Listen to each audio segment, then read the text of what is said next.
Então, mais uma vez, aqueles que estão entrando, a paz do Senhor Jesus. Amém? Vamos orar. Obrigado, Senhor, eu te agradeço por esta oportunidade de estar trazendo a palavra, Senhor, à tua igreja.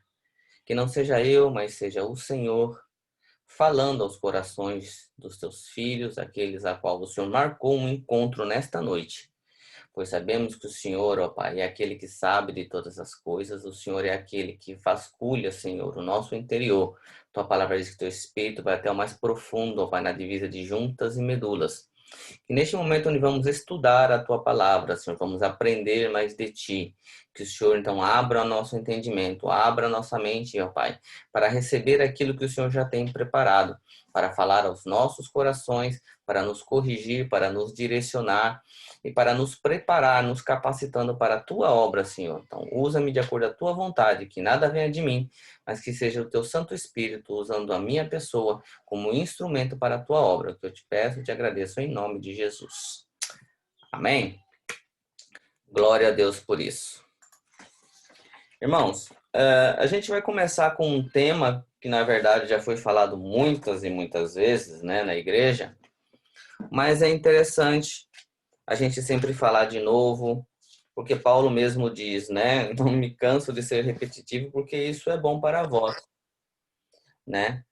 Então a gente vai falar um pouco sobre justificação pela fé, só que agora por um ângulo um pouco diferente, e depois vamos mais para frente aprender, né, um pouquinho de Deus no sentido de por que foi necessário, né, que os judeus entregassem Jesus, né?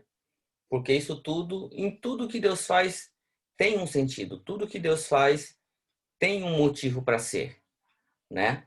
Então a gente vai entender por que isso aconteceu. Sabíamos que o plano da salvação para nós, né, vamos dizer gentios, da forma que a Bíblia nos trata, né, veio através disso, né? Porque eles rejeitaram a Cristo e por isso a salvação se estendeu até nós. Não que isso já não fosse vontade de Deus, mas a salvação veio pelos judeus para os judeus, né?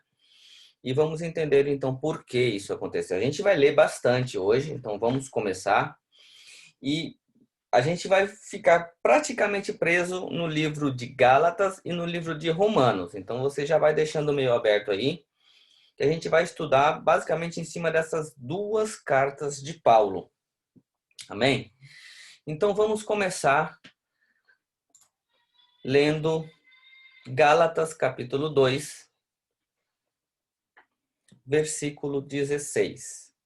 A gente vai fazer algumas leituras, eu paro, a gente lê, eu paro, a gente fala um pouco. Gálatas capítulo 2, versículo 16, diz assim: Sabemos que ninguém é justificado pela prática da lei, mas mediante a fé em Jesus Cristo. Assim, nós também cremos em Cristo Jesus para sermos justificados pela fé em Cristo e não pela prática da lei, porque pela prática da lei ninguém será justificado.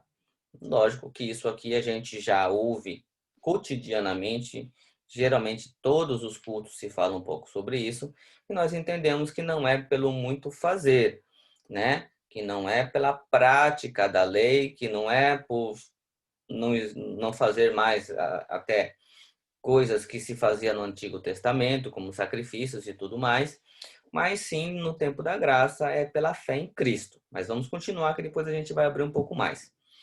Mesmo livro de Gálatas, capítulo 3, pula um capítulo, versículos 6 a 9, vai nos dizer assim: Considerem o exemplo de Abraão. Ele creu em Deus e isso lhe foi creditado como justiça.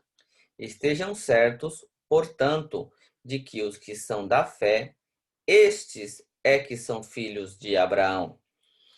Prevendo a Escritura que Deus justificaria pela fé os gentios, anunciou primeiro as boas novas a Abraão. Por meio de você, todas as nações serão abençoadas. Assim, os que são da fé são abençoados juntamente com Abraão, homem de fé. No versículo 11 do mesmo capítulo 3, É evidente que diante de Deus ninguém é justificado pela lei, pois o justo viverá pela fé. Né? Então aqui ele começa dizendo, porque a gente sabe que a lei veio depois, né? Veio com Moisés, na época em que eles estavam no deserto. Porém, a promessa de salvação, a promessa para sermos justificados foi feito antes da lei. Né? Então a promessa ela já existia em Abraão, como diz aqui, prevendo a escritura que Deus justificaria pela fé os gentios, anunciou primeiro as boas novas a Abraão. Então, o plano de Deus é muito mais antigo do que muitas pessoas pensam, porque ele não começou exigindo obediência pela lei. Então, a promessa feita de salvação, é lógico que a gente entende e vê que desde quando Adão pecou, que Deus fez as vestes de animal, então ali a gente já começa a ter uma figuração de Cristo para um plano de salvação.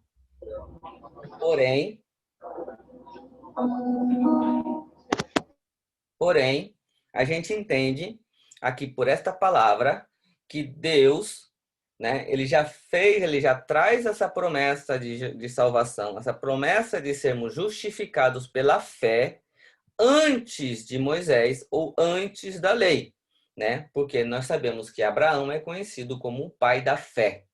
Amém?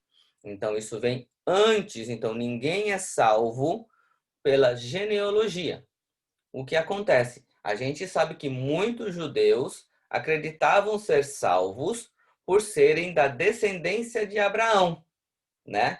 Então, faça bem ou faça mal, ou cada um faça de acordo com a sua mente, né? Por isso que quando Cristo vem, então eles começam a rejeitar a Cristo, porque eles acreditam que por serem descendentes de Abraão, que recebeu a promessa, eles então já seriam salvos, apenas por serem judeus e descendentes de Abraão. O que acontece é que nós temos que ter muito cuidado com isso, porque hoje ainda existem muitas pessoas que pensam podemos dizer de certa forma, igual, né? Muitas pessoas ainda se baseiam ou acreditam na sua salvação porque vieram de família cristã. Não, eu nasci no lar evangélico. Então ela não se atenta tanto à sua vida, o que ela faz com ela, porque ela já vem de uma tradição evangélica e que a gente sabe que, infelizmente, a gente não pode confiar muito, né? Porque existem igrejas e igrejas, né? Pastores e pastores. Então, convém que todos nós procuremos ser salvos, não pela história que a nossa família traz, mas pela salvação individual que a palavra nos traz ao momento em que a gente estuda a palavra. Pessoas que acreditam ser salvas porque a minha igreja é muito grande, porque o meu pastor é super abençoado, porque o meu pastor é muito inteligente, porque a minha congregação é muito espiritual. Ou seja, sempre baseando a sua salvação não no seu modo de viver e na fé que a pessoa realmente deveria ter em Cristo, mas sempre em algo externo, né? Não basicamente físico, mas se apegando muitas das vezes à fé do seu pastor, muitas vezes se apegando à história cristã da sua família, como que se isso lhe garantisse alguma coisa. E na verdade isso não garante, né? Porque a salvação, mesmo sendo nós somos justificados não pela lei, porém pela fé, porque como diz no versículo 11, pois o justo viverá pela fé. A gente vai abrir um pouco mais sobre isso.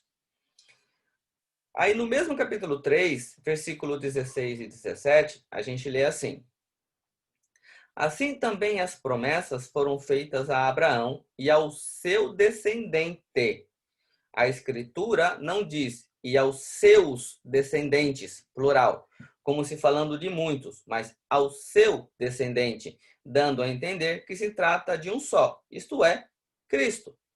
Quero dizer isto: a lei que veio 430 anos depois não anula a aliança previamente estabelecida por Deus, de modo que venha a invalidar a promessa.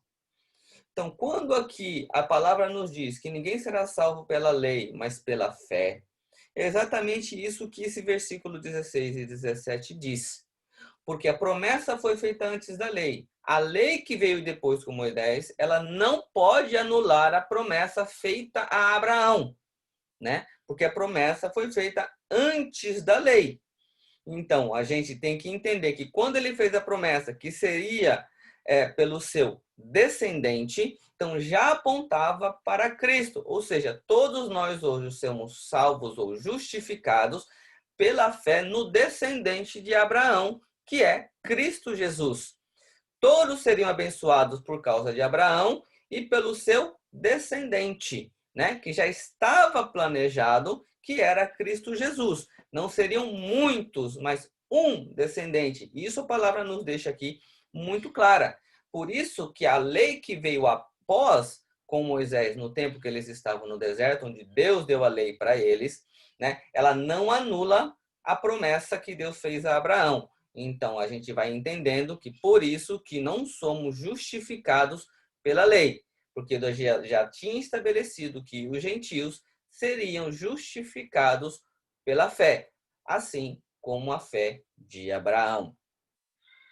No versículo 19, diz assim, então, qual é o propósito da lei? Né? Então, a gente agora vai entender por que, então, já que a lei não anula a promessa, qual foi o propósito que Deus instituiu a lei? Qual era, então, o propósito da lei? Foi acrescentada por causa das transgressões, até que viesse o descendente a quem se referia a promessa, e foi promulgada por meio de anjos pela mão de um mediador. E, no caso, intitulo eu Moisés, né? O que acontece? Da mesma forma que Adão pecou, o pecado entra na terra, então a gente sabe que o povo tem a tendência de fazer o mal. Como a nação de Israel era a nação escolhida de Deus e desde o princípio ela deveria ser usada como referência às nações pagãs, ela também começa a se perder com o tempo, né? E Deus então institui leis por causa da transgressão do povo para tentar então segurar a transgressão, e toda a lei ela já apontava para Cristo, né? Então, Gálatas, ainda no capítulo 3, versículo 22 ao 24, a gente lê assim: mas a Escritura encerrou tudo debaixo do pecado, a fim de que a promessa, que é pela fé em Jesus Cristo, fosse dada aos que creem. Antes que viesse esta fé, estávamos sob a custódia da lei, nela encerrados, até que a fé que havia de vir fosse revelada. Assim, a lei foi o nosso tutor até Cristo, para que fôssemos justificados pela fé. Ou seja, o que é um tutor? Tutor é aquele que cuida de alguém até que ele seja entregue ao seu responsável, né? Então, o que a lei fez? A lei preparou, a lei cuidou das pessoas, ou ela veio, porque o que acontece é que nós, quando praticamos a nossa própria justiça, ela nem sempre, ou na maioria das vezes, ela não reflete a justiça de Deus. Então, o que é certo para mim pode não ser certo para você. E também pode não ser certo para Deus.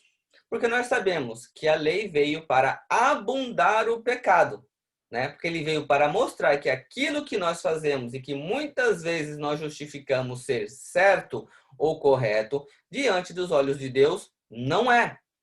Então, a função principal da lei, é lógico que ela é instrutiva. Ela vai nos mostrar o que Deus pensa sobre certas atitudes.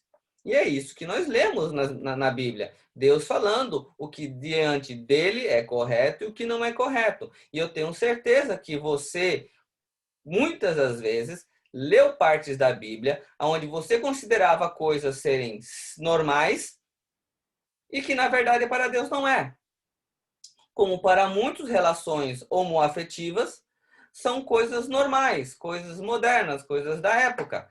E você vê que na Bíblia Deus ensina que relações homoafetivas não agradam a Deus. Então, para o que para alguns é algo normal e correto, para Deus não é. Então, Deus vai se revelando através das leis, já nos preparando para aquele que haveria de vir. Então, ela é um tutor, ela preparou, ela foi tomando cuidado para um dia entregar aquele que seria o responsável para até que chegássemos o tempo da graça. E então que tudo terminasse em Cristo. Não é isso? Então a lei foi o nosso tutor até Cristo para que fôssemos justificados pela fé. Então, quando chega Cristo, é importante a gente entender, porque muitas pessoas pegam aquele versículo que diz: o fim da lei é Cristo. Então fala assim, então Cristo aboliu a lei. Não, não é isso que essa frase, que esse versículo quer dizer. Quando o versículo diz o fim da lei é Cristo, ele está exatamente dizendo em cima de Gálatas aqui, o que que é? Então, Jesus é o cumprimento da lei. Então, em Jesus se cumpriu tudo aquilo que já vinha se falando desde as leis e os profetas. Porque também lá em João você vai ver que quando ele fala com os fariseus, então, se vocês acreditassem no que Moisés escreveu, acreditariam em mim, porque foi sobre mim que ele escreveu, né? Então, a gente tem que entender que quando fala que o fim da lei é Cristo, não é que Cristo veio para acabar com a lei. Ele é a representação de que tudo que a lei nos preparou, ela afunila em Cristo. Cristo cumpre todas as profecias, Cristo cumpre todas as leis, porque tudo apontava para Cristo. Como o próprio sábado. Sabemos que o sábado nosso é Cristo, não é o sábado dia da semana, né? Então tudo se cumpre em Cristo. Então assim a gente vai prosseguindo. Vamos seguir aqui. Gálatas ainda 3, versículo 26, diz: todos vocês são filhos de Deus mediante a fé em Cristo Jesus. No 29, e se vocês são de Cristo, são descendentes de Abraão e herdeiros segundo a promessa. Então, quando nós dizemos, eu sou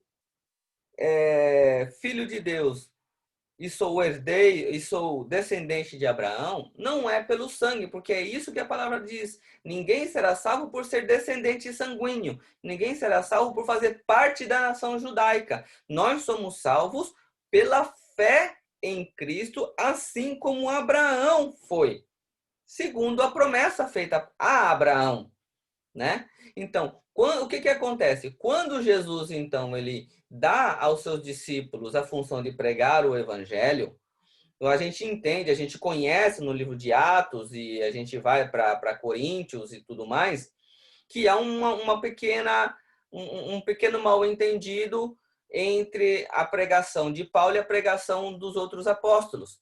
Por quê? O que os apóstolos entendiam? Que a salvação, sim, era para aqueles que acreditassem em Cristo, porém, eles tinham que se tornar judaizantes. Ou seja, eles tinham que ser circuncidados, eles tinham que guardar as festas judaicas, eles tinham que guardar a dieta judaica, ou seja, não era apenas a fé, mas eles tinham que fazer parte da nação judaica, vamos dizer assim, né, por adoção, porque tinha que ser um judeu para ser salvo, para ser, de certa forma, descendente de Abraão. Mas não é isso que a palavra nos diz. Por isso que Paulo, então, tem um problema com Pedro, exatamente porque o Paulo já tinha entendido que não era assim, que a salvação era apenas pela fé, para aqueles que acreditassem, e não por uma nação terrena ou por uma ligação sanguínea, né? Ou por descendência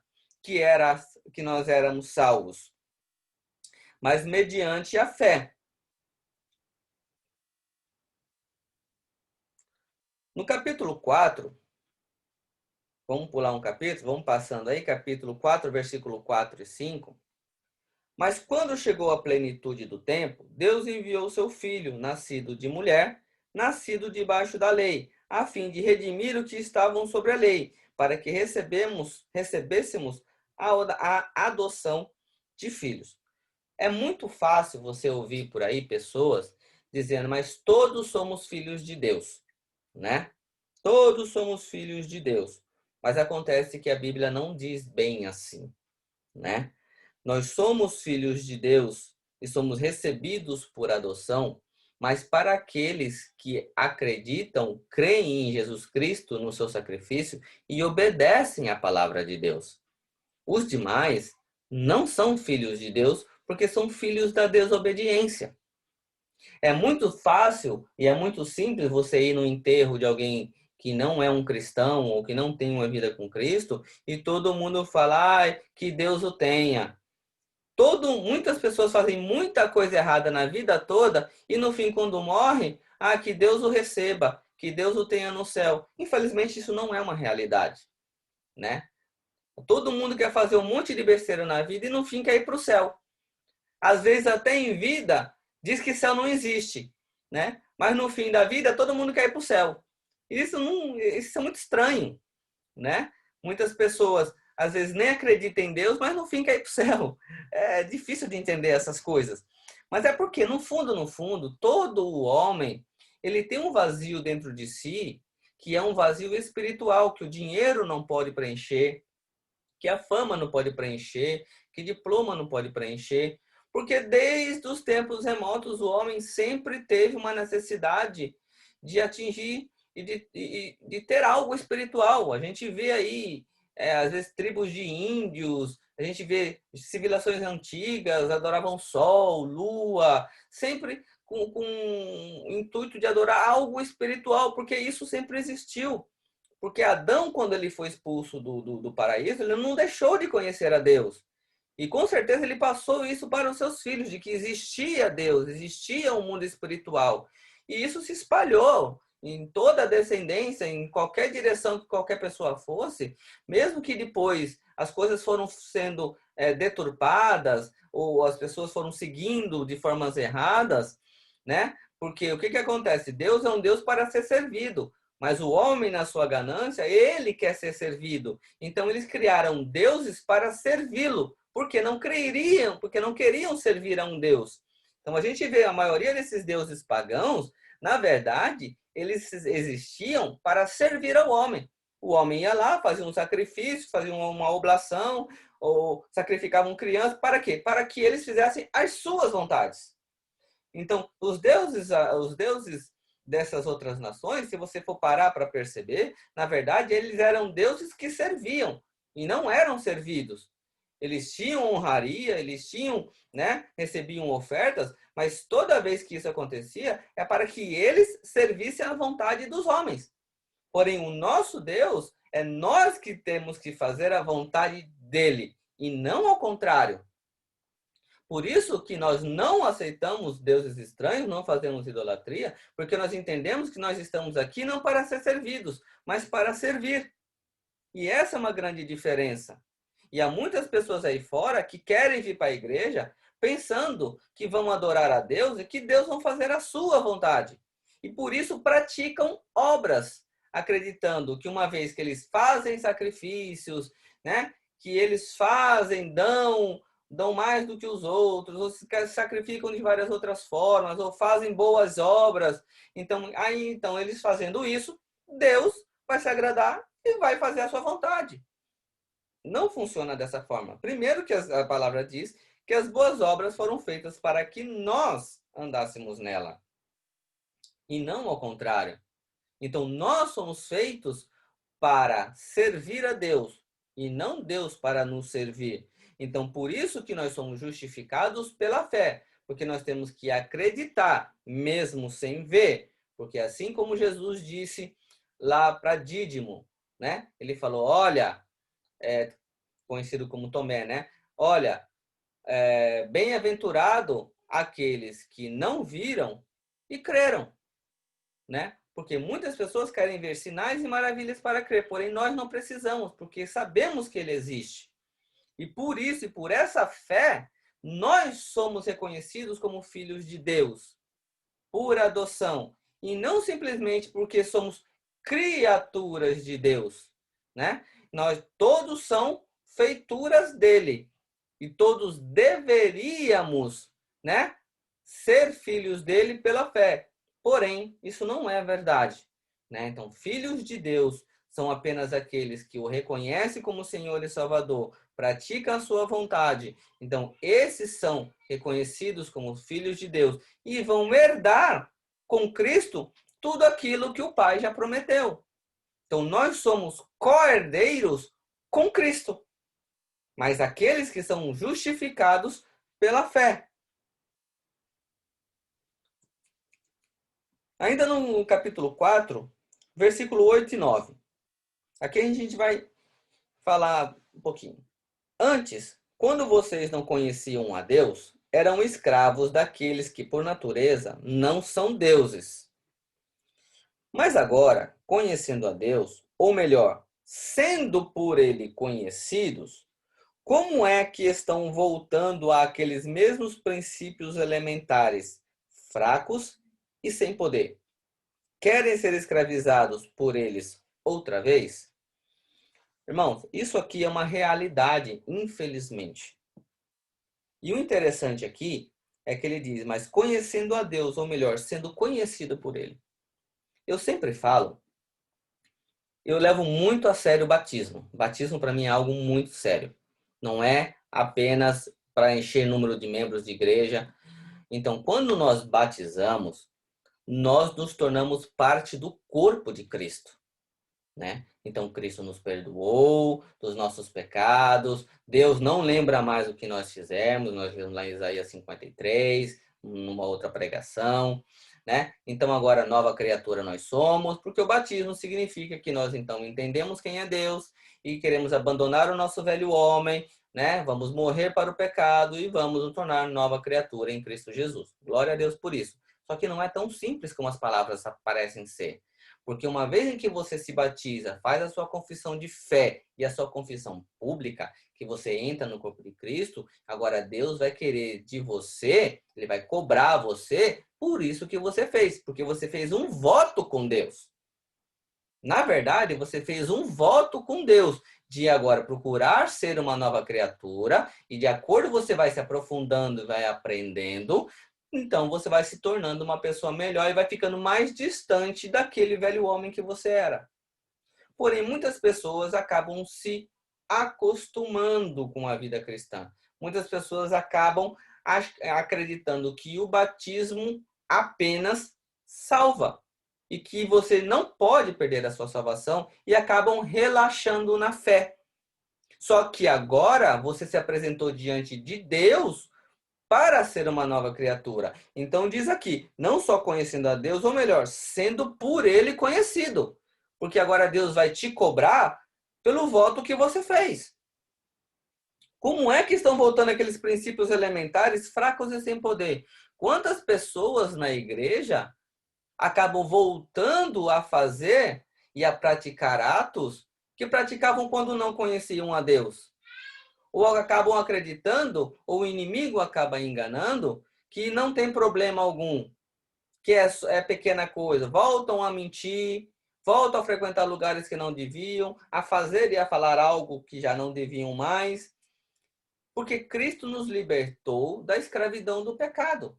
E nós, que assim procedemos, ou aqueles que assim procedem, querem voltar a ser escravizados. Só que agora vocês são conhecidos de Deus porque foram chamados para uma obra. E uma vez que você não honra o nome de Cristo, você desonra o nome de Cristo. E não pensem que a cobrança é só para quem prega, é só para o pastor, é só para o presbítero, ou só para os ministros da igreja. Porque todo aquele que vem para Deus, ele pega no arado. Ele foi chamado para uma obra.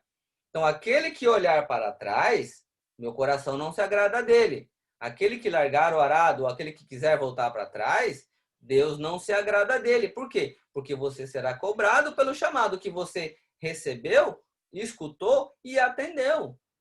Isso é muito importante. Abra comigo Gálatas 2,18. Volta uns capítulos aí. Gálatas 2,18 nos diz assim: se construo o que destruí, provo que sou transgressor. Como que você vai reedificar aquilo que já foi destruído. Não pode, você mesmo se torna um transgressor e não pode colocar a culpa em ninguém. Porque a vida cristã, ela não simplesmente ela para depois do batismo. Na verdade, ela começa com o batismo.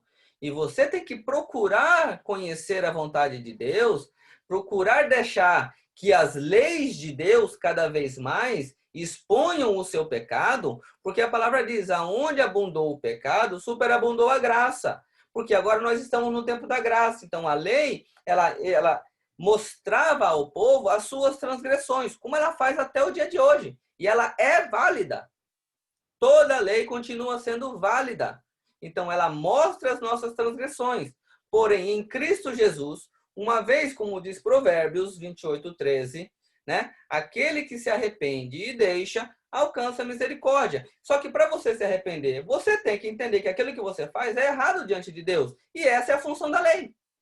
Mostrar para você os seus erros. E então, você se arrepende, abandona, Cristo vem e te perdoa. E você é justificado pela fé em Cristo. Só que é o abandonar. O arrepender é abandonar. Sem abandonar não é arrependimento, é remorso.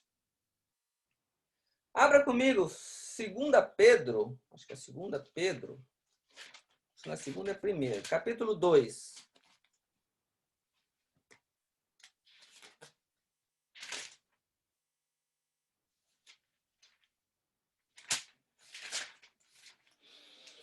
Segunda Pedro 2, 21, 22.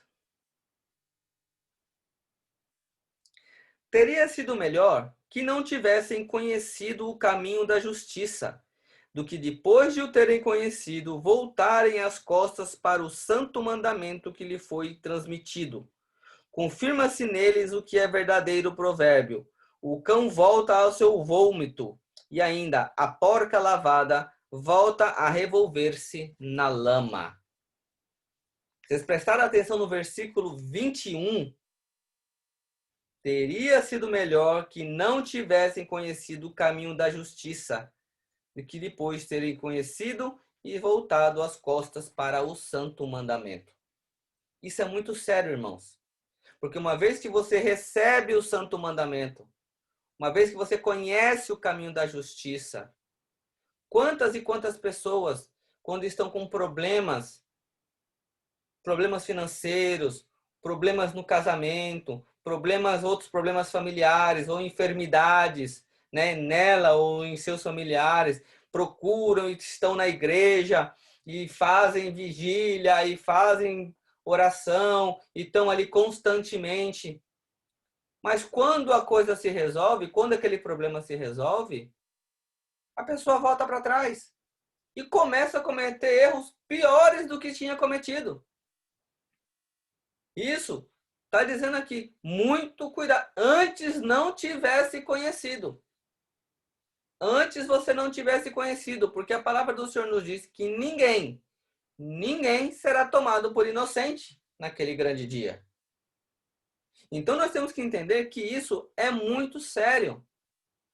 Uma vez que você veio para Cristo, uma vez que você está junto com a família de Deus, faz parte do corpo de Cristo, é extremamente necessário que você se aprofunde na palavra, no conhecimento de Deus, para que cada dia mais você aprenda e a cada dia você erre menos.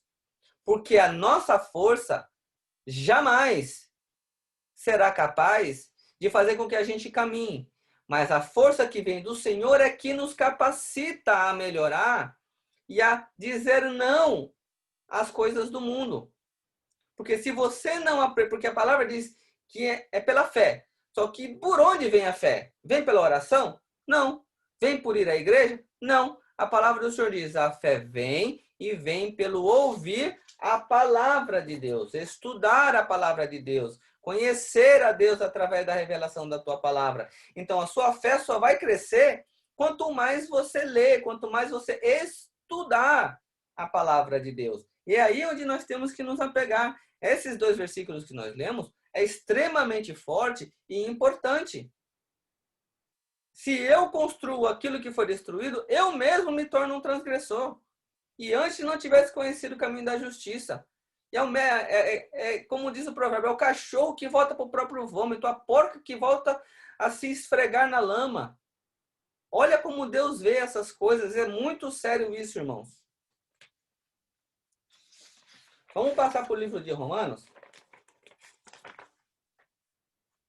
Quando eu era mais novo, eu não gostava de judeus, sem entendimento algum. Porque eu via que foi os judeus que entregaram Jesus. Eu não era nem cristão, mas porque eles entregaram Jesus, eu achava que que judeu não prestava, que eles tinham tudo que morrer, né? Ô crente, né? Então eu não gostava de judeus. Só que a gente tem que entender que em tudo Deus tem um plano. A gente já começou a falar aqui o que o judeu pensa, o que o judeu pensava, ou alguns ainda podem pensar, que a descendência de Abraão os garante alguma coisa, né? O que não é verdade. Só que Deus também tem intenção de salvar os judeus. Eles têm que ser salvos, porque Deus tem algo especial com esse povo, porque foi um povo que ele mesmo criou para ele. E a salvação dos judeus, ela é diferente um pouco da nossa. Entre aspas, vocês vão entender. Não é que ela é diferente, mas a forma de Deus fazer, vocês vão entender agora. Por isso que eu falo, é importante a gente conhecer como Deus ele age, como Deus ele fala com o seu povo, como Deus se relaciona, como Deus faz com que os seus planos sejam cumpridos. Porque uma vez que a gente conhece como Deus procede, não fica tão difícil a gente ter discernimento das coisas de Deus. Vamos lá para Romanos, é uma leitura um pouco extensa agora, essa primeira. Romanos 11, capítulo 15 ao 26. Como nós estamos estudando, é bom nós entendermos como que Deus fez o plano da salvação, incluindo também os judeus. Romanos capítulo 11, versículo 15 a 26 diz assim: porque se a sua rejeição é a reconciliação do mundo, qual será a sua admissão, se não a vida dentre os mortos? E se as primícias são santas, também a massa o é. Se a raiz é santa, também os ramos o são. Ele está falando dos judeus e de Cristo. E se alguns dos ramos, que são os judeus, foram quebrados, e tu, que somos nós, sendo zambujeiro, fostes enxertado em lugar deles, e feito participantes da raiz e da seiva da oliveira, não te glories contra os ramos. E se contra eles te gloriares, não és tu que sustenta a raiz, mas a raiz a ti. Então aqui ele está dizendo, eles foram, então pela rejeição, houve a reconciliação no mundo, né? E eles, sendo os ramos, alguns foram cortados. E então, mas a raiz permanece, que é Cristo. E nós, que não fazemos parte dos ramos, que não fazemos parte da oliveira, somos zambuzeiros, então fomos enxertados nela. Amém? Só que nós não devemos achar que nós somos melhores do que eles, porque hoje somos salvos por ter fé em Cristo. Porque é Cristo quem nos sustenta, e não nós que sustentamos Cristo. Dirás, pois, os ramos foram quebrados, para que eu fosse enxertado. Está bem, pela sua incredulidade foram quebrados, e tu estás em pé pela fé. Então não te ensoberbeças, mas teme. Então ele está falando, sim, eles foram quebrados e nós fomos enxertados. Então, pela incredulidade dos judeus, eles foram arrancados. E nós, pela fé, enxertados. Mas que a gente não tenha soberba por causa disso, mas que nós temamos a Deus. Porque se Deus não poupou o ramo natural, teme que não poupe a ti também. Considere, pois, a bondade e a severidade de Deus. Para com os que caíram, severidade, mas para contigo, benignidade. Se permaneceres na sua benignidade, de outra maneira, também tu serás cortado. Ou seja, lembra que nós estávamos lendo. A salvação, ela pode ser perdida. Você, como gentio, por causa da desobediência, por causa da rejeição dos judeus, nós fomos ligados em Cristo. Ou seja, foi aberta para nós. Porém, ele está dizendo, mas nós temos que permanecer na nossa benignidade. Se não de outra forma, nós também seremos cortados. Porque se ele não teve problemas em cortar os próprios judeus, quanto mais a nós, que não somos da origem. Então, vamos entendendo aí. E Paulo continua falando aqui. Então, a gente tem que ter muito cuidado, porque nós podemos perder a nossa salvação. E também eles, se não permanecerem na incredulidade, serão enxertados. Porque poderoso é Deus para os tornar a enxertar. Então, aqui ele já começa. Mas se eles não permanecerem incrédulos, Deus tem poder para enxertá-los novamente na videira que é Cristo. Porque se tu foste cortado do natural jambuzeiro e contra a natureza enxertado na boa oliveira, quanto mais estes, que são naturais, serão enxertados na sua própria oliveira. Porque não quero, irmãos, que ignoreis este segredo, para que não presumais de vós mesmos, que o endurecimento veio em parte sobre Israel, até que a plenitude dos gentios haja entrado. E assim todo Israel será salvo, como está escrito, de Sião virá o libertador, e desviará de Jacó a impiedade. Então, tudo isso foi plano de Deus. Porque Jesus tinha que morrer, ele tinha que ser rejeitado pelos judeus para morrer na cruz do Calvário sem pecado, para que a salvação pudesse se estender a nós. Para que a gente entenda que era necessário que isso acontecesse, para que até que a plenitude dos gentios haja entrado, até que todos aqueles que não são originais da oliveira possam ser enxertados. Então, Deus começa a trabalhar o seu plano junto também com os gentios, anexando os judeus. Vocês vão entender já por quê.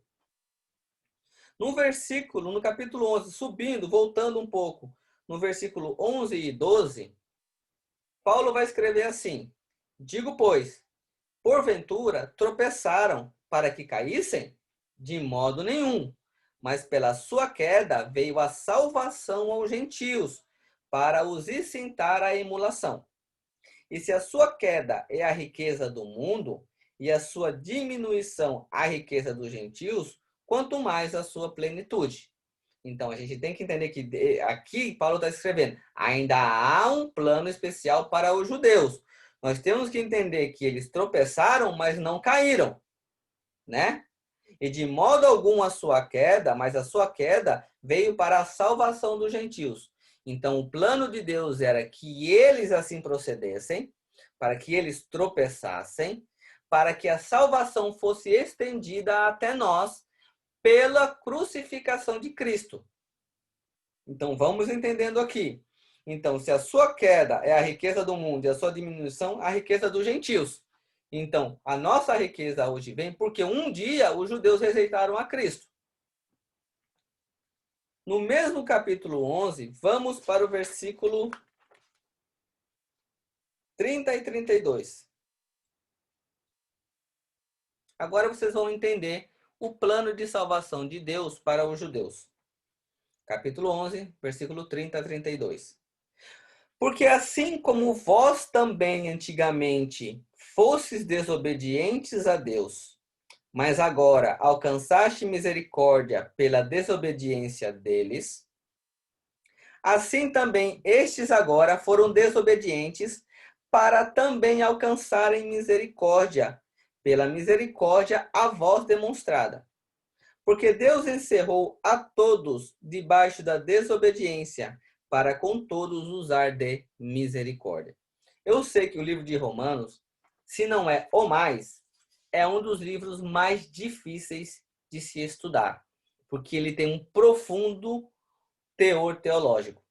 Porém, o que ele está dizendo aqui? Olha, porque assim também como nós éramos desobedientes e fomos encerrados debaixo da lei, nós precisávamos da misericórdia de Cristo para sermos salvos. A gente já entende que os judeus acreditavam que eram salvos pela descendência de Abraão.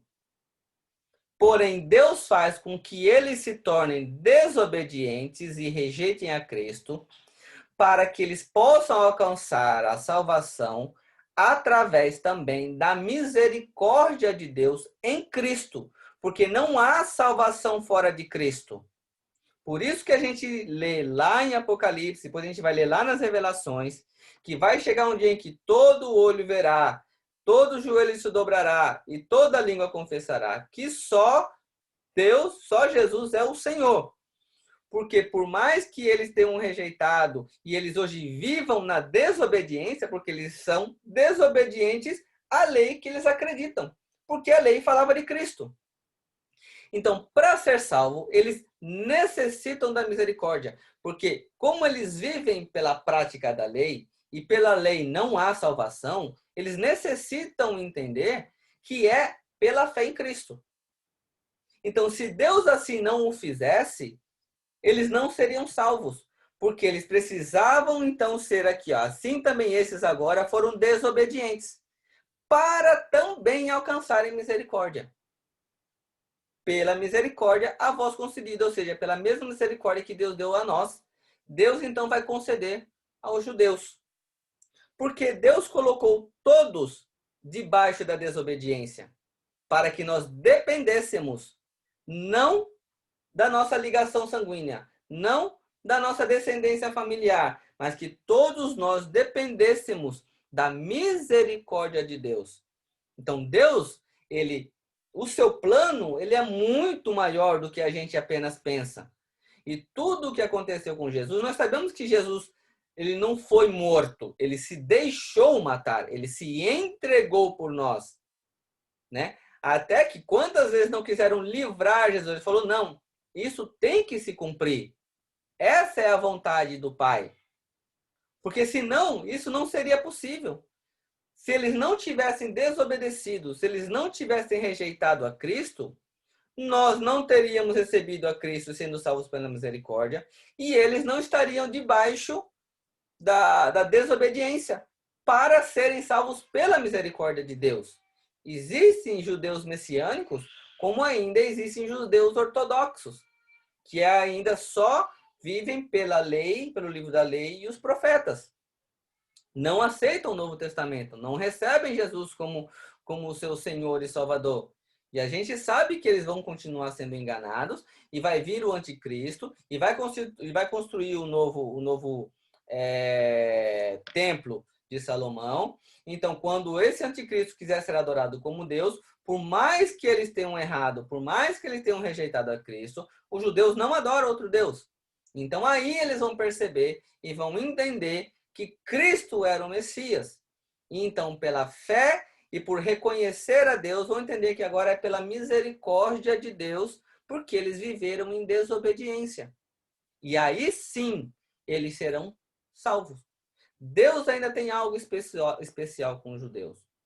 E a Bíblia fala que nós temos que orar, temos que interceder, e nós temos que interceder por Jerusalém e pelos judeus. A prova disso é que mesmo vivendo assim, eles não foram destruídos até hoje. É uma nação, se você for ver em números, ela é pequena, perto de tantos que já tentaram destruir Israel. Então a gente tem que entender o plano de Deus como foi feito. E ele é perfeito, porque ele inclui a nós e ao mesmo tempo o seu próprio povo. Ele faz com que eles desobedeçam, ele faz com que eles então rejeitem ao Salvador, para que essa salvação chegasse até nós. E para que eles sejam salvos por essa desobediência, entendendo que necessitam da misericórdia de Deus. Porque todos só serão salvos pela fé em Cristo e não pela lei, e não pela descendência. Eu espero que os irmãos tenham entendido, porque é um livro difícil, né? Então nós temos que entender que nós não podemos agir como eles, pensando que pelo muito fazer seremos salvos. Mas é pela fé. E o que é fé? Fé é apenas acreditar? Eu não considero só assim. Que quando a Bíblia fala que é pela fé em Cristo, quando você tem fé, você acredita naquilo, você vive por aquilo, né? Então nós temos que procurar entender o que é o justo viverá pela fé, porque nós vamos andar não mais pelo que vemos, mas pelo que cremos. Então, como diz em Colossenses 2,6, se já recebeste a Cristo, andai como Cristo andou. Então, é importante que a gente entenda que uma vez que você tem fé e acredita em Cristo, é necessário que essa fé faça com que você viva como ele viveu. E não é apenas acreditar, porque a palavra do Senhor diz: crê que há só um Deus, fazes bem, porque até os demônios creem e temem. Então não é suficiente crer, é necessário que essa fé faça você viver o que você acredita, ser transformado pela palavra, ser transformado pelo evangelho, ser testemunha de Cristo, deixar que você agora viva de acordo a Cristo e não mais pelas suas próprias vontades. Porque se Cristo serviu de modelo para você, o que Cristo não cansava de dizer é que ele veio para não fazer a sua própria vontade, mas a vontade do Pai. Então, se você é uma cópia de Cristo, se você é um imitador de Cristo, como Paulo se fez um imitador de Cristo, então você não está mais aqui para fazer a sua vontade, mas a vontade daquele que te enviou. Como Cristo diz, eu não vim para fazer a minha vontade, mas a vontade do meu Pai que me enviou. Você é um enviado de Deus. Você, quando recebeu o chamado, você, quando recebeu a sua salvação, você, quando foi perdoado dos seus pecados, foi com um propósito. E o propósito é esse: pregar as boas novas de salvação. Primeiro, se consertar e depois ajudar que seus irmãos se consertem. Só que é necessário que você estude a palavra. É necessário que você cresça em conhecimento de Deus. É necessário que você cresça espiritualmente e também em conhecimento. E aí você vai chegar aonde Deus quer que você chegue. E aí você vai ser aquilo que Deus planejou para você ser. Mas é necessário disponibilidade, sair da zona de conforto e entender que é necessário se doar, é necessário estudar, é necessário se aplicar na obra. Não é o arado, ele não vai andar sozinho, você tem que puxar, você tem que trabalhar. Como já foi dito, a ceifa é muito grande e estão faltando trabalhadores, porque muitos foram chamados e estão descansando. Então não seja você um desses. Seja você aquele que é um trabalhador. Seja você um daquele que está trabalhando para Deus, para a obra. Porque quando você se ocupa com as coisas de Deus, dificilmente o diabo vai conseguir colocar na sua mente coisas do passado para você voltar para o Egito. Porque você vai começar a ver como bom é fazer a vontade de Deus e como gratificante é as recompensas que Deus nos dá. Primeiro garantindo a vida eterna e depois as bênçãos seguem aos que creem. Essa é a palavra. A bênção serve aos que creem. A bênção serve aos que vivem aquilo que acreditam. Amém? Irmão, já foi um pouco extenso.